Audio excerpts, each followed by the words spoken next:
And the income tax measures naman po to expand yung exemption sa income tax, no? Paano po ka-ready ang government to offset yung posibleng revenue loss naman ng gobyerno dito sa proposal na to? Inaaral na rin po yun. Yes, inaaral to. Pero alam ko rin na kapag nagsalita ang Pangulo, lalong ganito, meron na po siyang information about that, kung paano po itong gagawin. So may mga panukala pong idagdag sa mga sin taxes, yung halimbawa yung mawawala doon na revenue, is that an option for the... Siguro yung detalye niyan, Okay. si Secretary Gona ang kausapin natin. But the timeline, will the President certify these measures as urgent, and kailan niya po gusto mangyari itong mga inanunsyo niyang policy sa SONA? Kung kaya po ng 3 months at makumpleto na yon, di siyempre mas gusto ng Pangulo mas maaga, kasi para mas maramdaman ng mga kababayan natin yung effect, yung gaan ng mga batas na maisa sa batas para mabawasan yung konti nilang gastos. So may ano pong mensahe niya sa mga mambabatas who will, discuss these measures? Sana tutukan talaga. Nadinig natin, di ba? Sabi niya, we request, no, we demand. So pag sabi demand, dapat yan, urgent. So kaya yung mga versions ng dalawang kapulungan, dapat maayos na para hindi na masyadong maging issue, 'di ba? Gandahan na nila yung version nila, ayon na rin sa pag-aaral, 'di ba? Para po mas mapabilis na maging batas. Okay. Yusek, isa pa po sa nabanggit ng Pangulo is the Pax Silica, yung advantage po nito sa Pilipinas once magsimula yung proyekto under this initiative, yung pagtatayo ng isang AI hub sa bansa. So sinabi niyo yung job opportunities, it's an investment opportunity. But at this point, you have some lawmakers, including Senator Risa Ontiveros, saying the project should be evaluated, sabi niya, because gusto niya maaral, sana daw aralin ng gobyerno yung impact sa employment, while it may create jobs related sa AI, and eventually in the future, yung AI nang papalit sa mga nagtatrabaho. Yun yung isa niya sa concern, and the issue of national security. Ano pong sagot niyo doon? Okay, ganito naman kasi. Sa ngayon, hindi tayo, our brain, the brain should not be stagnant. Nag-iiba nag-i-evolve So, kailangan tayo maging competitive. So, another, additional knowledge, additional learning, na yung mga may ganitong klaseng trabaho ay baka pwedeng mag-shift. No? Kung sabi nila, di ba, maaapektuhan yung maraming nagtatrabaho, pwede silang mag-shift na mas competitive, na may kinalaman na dito sa AI. So, hindi naman lahat ng trabaho maaapektuhan ng AI. Yung pagiging, let's say, lawyering. Parang hindi ka naman pwedeng kausapin mo yung AI tapos kung anong depensa niya. So, depende ito sa magiging anong mga trabaho maaaring maapektuhan. But, yung maaaring maapektuhan, pwede rin mag-level up. Di ba, yun yung challenge. Dapat mag-level up tayo para mas maging competitive tayo sa ibang bansa. At gusto na rin po natin, na talagang maganda rin po yung suggestion po ni Senator Riza. Kasi ang sabi niya, kailangan i-evaluate. Ibig sabihin, hindi po siya totally against dito. Kasi maganda naman din po ang idudulot ito sa bansa natin. Unang-una, jobs. And at the same time, syempre income to Kasi instead of selling our rare earth, minerals, yung let's say nickel, di ba? Instead na raw ang ibenta, nagkakaroon ng value chain. Tama naman. So pag binili niyan, mas malaki na yung income. Kaya nga nagtataka ako, merong isang nadinig ako, sabi niya, makaka-apekto to sa environment. Ang pagbubungkal niyan, ang dumi niyan, makaka-apekto to sa environment. Without knowing na ang tagal na natin nagmimina ng nickel. And 90% ng raw nickel natin ay binibili ng China. At pati yung copper, kung di tayo nagkakamali, parang pangatlo to na item na ine-export natin. So dapat hindi tayo maging walang alam sa ganito at parang ipapakita pa natin sa tao na masisira yung environment natin. Matagal na po tayo nagmimina ng nickel at saka copper. So fake news po yung sinasabi na dapat hindi, di ba? Pero syempre, nandiyan pa rin po ang DNR na tututukan po ang mga maaaring gawain dito kasi para hindi po maka-apekto sa ating environment. Kaya ngayon po na ito ay binabalangkas pa lang, pinag-uusapan pa lang sa lahat po ng stakeholders. So, hindi po ang pagrarally ang sagot sa inyong problema. Kung meron po kayong issues, pwede po kayong makipag-ugnayan sa gobyerno po, sa amin po, para makita ano yung issues nyo, kasi para mailagay sa maaaring mapagkasunduan. Itong issue ng ganyan, itong issue ng ganyan. Kasi kung nandyan lang po kayo sa kalye at hindi nyo binibigay specific kung ano yung issues ninyo, sasabihin nyo lang na ito'y makaka-apekto sa environment.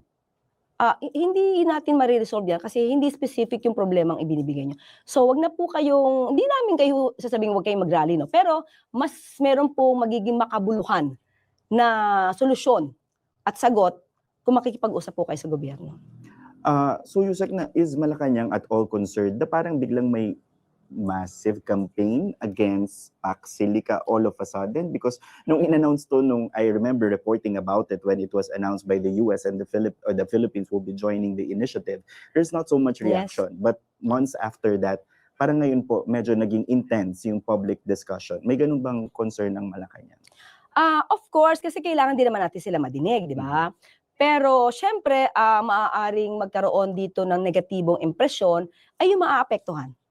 Definitely. Sino maaaring maapektuhan ng mga produkto nating nickel saka copper? O di syempre yung mga bumibili sa atin. Kasi mababawasan na yung supply nila at makakaapekto to sa kanilang mga produkto.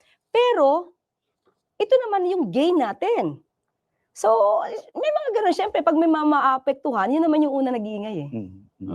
Yusek, siguro anong commitment na lang po ng palasyo to the public when it comes to this Pax Silica initiative? Transparency, every step of the deal talagang ipapaalam sa publiko para po walang gulatan in the end. Yeah, yan naman ang gusto ng Pangulo. Kaya nga open yung BCDA, malalaman natin kung ano yung magiging kahihinatnan, kung ano yung mapag-uusapan, at hindi po ito tatago sa tao. Kasi lahat tayo dito ay concerned tayo dito, stakeholders tayo lahat dito. At sana lang maayos man natin ngayon, di ba? Maganda yung pamamalakad natin ngayon. Sa mga susunod na leader, sana wag abasuhin. Yun lang naman yun. The goal po ba is ma-establish ito within the term of the president? Kaya po ba? Tingin ko kung magkakaroon ng negosasyon at magkakaroon ng pirmahan, baka kaya. Sabi naman ni BCDA CEO Bingkang, Joshua Bingkang, mukhang kakayanin, no? Kaya nga po sa lahat po ng mga may concern, makipag-usap na po kayo kasi para po matugunan din kung ano yung mga naiisip niya na maaari maging epekto sa inyo. Okay. Well, nag-viral po ang statement ni Vice President Sara Duterte about Pax Silica because she declined to comment, no, while people are saying dapat aware siya on this matter. Gaano po kahalaga na inform bang lahat when it comes to this initiative? Yes, kailangan po talaga lahat tayo aware. Medyo too technical talaga ito, pero kung ikaw ay isang leader at nag-aasam ka sa susunod na eleksyon sa pinakamataas na posisyon, hindi pwedeng hindi ka aware at hindi rin pwede na wala kang kaalam-alam sa nangyayari sa gobyerno. Hindi pwedeng utos ka lang ng utos kasi dapat ikaw yung nag-iisip kung ano yung strategy mo eh. So, kung hindi niya po alam yung tungkol sa Pax Silica, hindi po natin to kawalan. Kawalan po niya yun. Still, speaking of Vice President Duterte, nung natanong po siya during her meeting with Filipinos in the United Kingdom, sinabi niya po na she will not resign despite of the ongoing impeachment trial. Sabi niya, kung ang target po ng Marcos administration is for her to resign, that's something she will not do. Yun po ba talaga ang ultimate goal? Hindi po kasi mandato, makailang beses na po natin sinasabi na hindi po mandato ng Pangulo at ng Ehekutibo yung impeachment trial kasi nasa Senado po yan at nasa sa House of Representatives, no? Sa Kongreso yan. At hindi naman siya kailangang sumagot kung walang issue. May naging issue po kasi na kailangan niyang sagutin. Hindi po mas maganda, okay lang naman na hindi siya mag-resign kasi Vice President siya eh. Pero ang kaakibat niyan, maging transparent ka. Ipakita mo rin sa tao ang katotohanan tungkol sa issues. Kasi ang dali naman tong pasinungalingan lahat kung hawak mo yung ebidensya at wala kang kinatatakutang anumang issue o mga dokumento na maaaring may ma-reveal. So, yun lang siguro obligasyon din po niya na ang mga tao ay malaman kung ano ba ang katotohanan sa inaakusa sa kanya. So definitely, yung mga efforts po na gustong pag-resignin si VP Sara is not coming from Malacanang. Walang kamay. Yes, makailang beses ko na rin sinabi na every time na magkakaroon kami ng meeting, especially sa pagtugon, no, sa mga problema ng bayan, ng bansa, hindi po talaga na pag-uusapan yung tungkol sa impeachment. Kasi hindi nga po ito ang priority ng Pangulo. Ito lang po kasi yung siguro ito lang yung pinapangalandakan nila para mapakita nila na pinupolitika to. Actually, hindi po siya pinupolitika. Issues po talaga siya na dapat sagutin. So, alis na po natin ang Pangulo patungkol sa impeachment. Nasa kamay na po yan ng impeachment court. Okay. Speaking of 2028, sabi po, parating 2 years na lang or less than 2 years, ma'am. Mabilis lang ang 2028. How is the President dealing this prospect na malapit na po ang 2028 elections? Of course, ang susunod na tanong dyan is, may napipisil na ba siyang pwedeng kandidato? Okay, ang bilis nga ng panahon. At talaga nagmamadali ang Pangulo na yung lahat ng programa na makapagbibigay ginhawa, let's say transportation, sa agriculture, health. Kita mo talagang puspusan kasi kukonti na lang yung panahon ng Pangulo pero dapat mas maramdaman pa ng mga kababayan natin yung ginhawa. And ang dasal din niya, sana ipagpatuloy ito ng susunod na liderato. Kung sino napipisil, again, hindi pa po nabubulong sa akin. Hindi, wala pa. Di pa nabubulong. Hindi pa nabubulong. Okay, but gaano po ka-importante sa Pangulo ang continuity? Like sabi niyo nga po, marami siyang gustong gawin, and yet 2 years left. Kung biglang magkakaroon ng drastic change from everything that he has started, gaano po ka-concern yan sa Pangulo? Siyempre sa kanya na nasimulan niya, di ba? Frustrating. Frustrating yon. Kasi halimbawa, nagpapatuloy ngayon na magpa-imbestiga. Tapos all of a sudden, itong mga naimbestigahan ay wala lang. Parang wala lang. Tapos sa susunod ng mga taon, parang happy days are back again. Hindi yun maganda sa Pangulo. Hindi siya matutuwa doon. Kasi kaya nga sabi niya, sana ang susunod na presidente ay ekonomista, ang isip ay nation building. So, yun kasi kailangan talaga natin, yung bansa natin lumago. Pero kung yung mga nandiyan dyan sa tabi-tabi mo, hinihila ka pabagsak, ang hirap iangat Kahit yung Pangulo na every time nakikita natin sa event, gumagawa ng trabaho, pero yung iba sa paligid mo, wala namang ginagawa, kundi manira lang, ang bigat dalhin. Diba? Ang bigat dalhin. Kaya sana po sa mga kababayan natin, mamili nila po tayo ng tamang leader. Kasi hindi po yung pinapangako nila na ito yung savior, siya yung savior. Isipin po natin, maging mapanuri po talaga tayo. Marami ba, ma'am, I don't know if you had this conversation with the President. Was there a time na nasabi niya na nakukulangan siya sa oras in the sense na syempre naabutan siya ng krisis sa Middle East, magulo nagkaroon na ang politika. So parang merong mga work na sana nagawa niya during this time. But of course, may mga biglaang sumulpot na issue na kailangan niyang i-address. Alam natin. Kasi sa dami niyang programa, aabutan ng tapos na yung term niya. Okay, kasi alam naman niya yung term niya kung hanggang kailan lang, di ba? So, kaya ito na may nakaplano. Ang so, gusto lang... So, may 2028 elections po, ma'am. Definitely! Yung sinasabi ng iba. Natatandaan mo nung tinanong to kay Pangulo, ano yung reaction niya? Di ba, yung Noel? Gumano lang yung Pangulo, di ba? It's nonsense talaga. Ganito yung naratibo ng mga kumakalaban sa kanya. Nonsense. Talaga walang pinanghuhugutan. Siguro kailangan lang matapos ng Pangulo yung kayang tapusin sa term niya para kahit papado it's either natapos o nasimulan. Kaya sana yung susunod na liderato, huwag niyang pabayaan, ituloy lang. Pero dapat walang korupsyon. Walang nakaw ng pondo. sayang naman kung Sayang simulan. naman. Okay. Yusek, well, there's this speech or an interview of Baguio Mayor Benji Mm. Magalong. Sabi niya po kung siya ang presidente, lahat ng corrupt ipapakulong niya. What do you make sense of those statements? Lalo na yung mga mababatas daw magka-campaign against him because siya gusto niya ipakulong lahat ng corrupt. Well, mayor naman siya eh. Magaling namang investigador. Sabi niya, magaling naman siya investigador.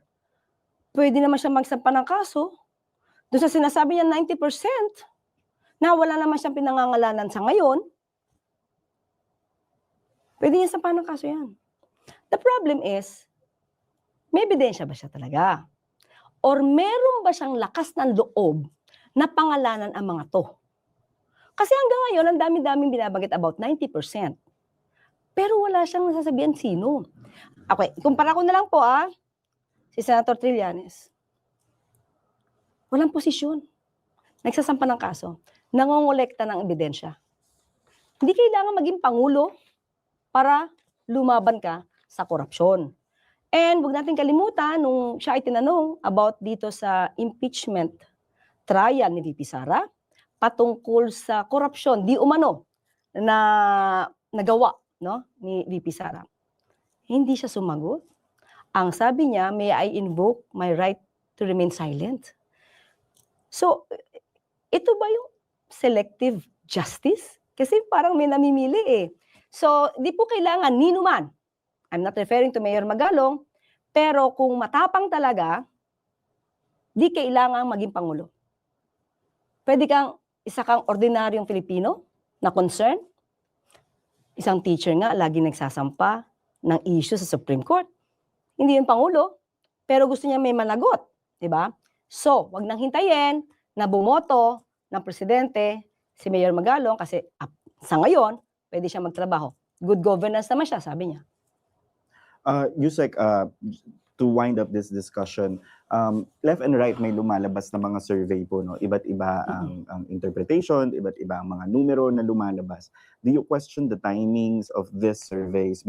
Actually, minsan iniisip ko, ano yung effect ng surveys na to? Una, sabi ko, nung hindi pa to nagagamit sa impeachment trial, una sabi ko, iba na ba yung kultura ng Pilipino? Mas gusto ba ng Pilipino yung leader na nagbabakasyon lang at walang ginagawa kesa sa leader na nagtatrabaho at nakikita natin nagtatrabaho? So kung ganun pala, ang kultura ngayon, abay dapat hindi pala tinatapik ang Pangulo na wala kang ginagawa. Kasi yung tumataas ang survey, walang ginagawa. So, okay ba lahat sa atin na public servant wala nang ginagawa para tumaas ang ating ratings? So isang question yan eh. So, nandun ba yung kultura ng Pilipino? Parang taliwas. Diba? Hindi tayo aasenso pag ganyan ang isipan natin mga Pilipino. Pero nung nagamit ito sa impeachment trial, nag-isip ako, although ayoko i-question yung credibility ng mga survey firms. Pero timing ba siya? Kasi bago lumabas or bago nag-start yung impeachment, sunod-sunod kasi yung release. Parang tingi-tingi, pero lahat pabor kay VP Sara. So kung yun naman yung naging result niyo, hindi natin to i-question. Pero, tama, timing ba? Ginawa ba to? And at the same time, commissioned. Kung commission to, sino yung nag-commission? Kasi kung commission to, hindi pabor, yung resulta nyo doon sa nag-commission siya, di naman yan ilalabas. So, timing, planado, para magamit sa trial. So, maraming mga tanong na nakakapagduda sa nagiging result. Although, syempre, may iba, kasi negative kayo. Pero, hindi ko mawari ngayon sa mga Pilipino kung paano sila mag-iisip na mas gugustuhin nila yung taong nagbabakasyon lang. Hindi ko siya maintindihan doon. But nevertheless, ano pa rin po ito? Nakakatulong pa rin ito, of course, to assess, 'di ba? Yung parang saan pa tayo pwede mag-improve, 'di ba? These numbers pa rin po would somehow help the administration kung Actually, yung mga survey ratings naman, hindi naman to binabaliwala. Ang sa atin lang, ang Pangulo kasi, tumaas ang rating, bumaba ang rating, ayaw niya magpa-apekto dito kasi dapat kahit ano pang sabihin nyo, kahit ano pa yung iba, no, naninira sa kanya, hindi niya yung pinapansin. Pansinin niyo, hindi niya yan pinapansin. Kasi ang focus niya, dapat matapos ko to, dapat matapos ko to, dapat matulungan ko sila. Yun yung focus ng Pangulo. So, kahit siguro anong gawin yung paninira sa Pangulo, hindi niya yan iindahin. So, tuloy-tuloy lang siya sa trabaho. Yusek, masingit ko lang, no? Before SONA, there's an interview with former Vice President Leni Robredo, Naga Mayor Leni Robredo, na parang sinabi niya yung mga nagagawa ng Marcos administration sa city niya na hindi might be nakikita ng iba on a national scale. Coming from former VP Robredo na alam naman nating naging mahigpit na karibal ni Pangulong Marcos noong 2022 elections. Gaano po kahalaga yung mga ganitong mensahe? Okay, dito kasi makikita natin, no, katulad ng Pangulo. Ang Pangulong Marcos kasi walang kulay. Sino ka man, ano man ang affiliation mo, kung kailangan nating tulungan, tutulungan. Yan po ang naging maganda po kay dating VP Leni, no, Robredo, ngayon Mayor Leni Robredo, na open siya. Kung ano yung nakikita niya, hindi niya ito ipagkakait sa taong bayan. Kasi kailangan po talaga ng mga kababayan natin malaman yung totoo. So sa Naga, sabi niya, mas naramdaman po nila ngayon sa panahon ni Pangulong Marcos Jr. yung tulong, pabahay, pati yung problema sa baha, pati yung tulong sa mga kababayan natin, yung pondo na mas lumaki. At ang maganda po, ang sinabi ni Mayor Leni ay transparent. Alam kung saan gagamitin ito. So, coming from a parang former rival, hindi naging madali ang kanilang pagtutunggali, di ba?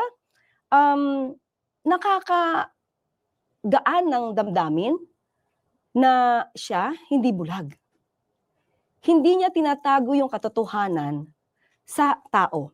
Samantalang, yung nakaupo pa ngayon na nakikita natin wala nga nagiging trabaho or wala nagagawa talaga or hindi na nakakatulong sa Pangulo, siya pa yung ginagawang bulag yung mga kababayan natin na walang nagawa. Siguro nga ito kaya nga siguro hindi niya alam kung ano mga nagawa ng Pangulo kasi hindi naman siya nanonood ng SONA. Ganon siguro. Kaya pala siyang pinanonood ng mga news. Baka nga hindi niya pinanonood ito ngayon. Kaya hindi niya alam. Okay. Pero po, sa part ni Mayor Robredo, lagi na-float naman na po yung idea of the possibility that pwede siyang i-tap o kung in the 2028 elections. Is that always on the table? Hindi talaga namin napag-uusapan. Oo, parang sa ngayon talaga kita niyo yung focus ng Pangulo. Halos araw-araw nasa labas ang Pangulo para pumunta sa ating mga kababayan, no? Pero yung tungkol sa politika kung sino tatakbo, hindi pa talaga napag-uusapan. But comparing the two VPs, Robredo and Duterte, anong malaking pagkakaiba po nila sa isa't isa? Ako siguro magsasalita ako hindi bilang Palace Press Officer. Personal, Kasi noong Vice President pa si VP Leni at that time, nakita ng taong bayan kung paano siyang tumulong, paano siyang nakakuha ng ibang pondo, through her effort saka yung angat buhay. Nakita natin kung paano niya napagaan din ang buhay ng mga kababayan natin, di ba? Kahit ang liit ang pondo niya noon, di siya nagrereklamo, di ba? Wala pa siyang confidential funds. At hindi po siya nagbabakasyon. Alam ko nagtatrabaho siya noon. Nakikita naman natin. So yun po yung pagkakaiba. Siguro yung isa mas madalas magbakasyon at hindi siya aware sa mga nangyayari sa paligid, ano yung mga issues. Unlike si VP Leni at that time, medyo talagang aware siya sa lahat at alam niya kung paano ito susolusyonan. Yun lang yung pagkakaiba na nakita natin. As a final question, Yusek Claire, what do you think would be the Marcos legacy? Sa ngayon hindi pinag-uusapan kung anong legacy ng Pangulo. Kasi yun sa Pangulo, trabaho lang. Hindi siya nagtatrabaho para magkaroon ng legacy. Nagtatrabaho siya para matugunan kung ano yung kailangan ng bayan at ng mga kababayan natin. Siguro makikita na lang natin yan kapag tapos na yung kanyang termino. Taong bayan na siguro yung magsasalita niyan. Pero for me hindi na kay Pangulo. Ang isa sa nakita ko talaga, yung tapang ng Pangulo na papanagutin ang lahat ng dapat na managot. Pero nandoon yung puso niya sa mga kababayan natin na hindi alam nung iba. Kasi hindi naman ito madalas na, na on kami. Pero pag nagmi-meeting kami, ang lagi niya sasabi, dapat ibigay ito. Kung ano yung deserve nila, ibigay nyo yan. Yun. So, pero hindi tayo lalabag ng batas, gumawa ng paraan ng naayon sa batas, pero kung dapat ibigay ito, ibigay yan. At ito pa sabi niya, yung scholarship, ito wala to sa camera, hindi to alam ng mga media. Yung scholarship na ipamimigay natin, dapat ito makarating sa kasuluk-sulukan parte ng Pilipinas kasi may mga tao dyan, may mga bata dyan na deserve maging scholar.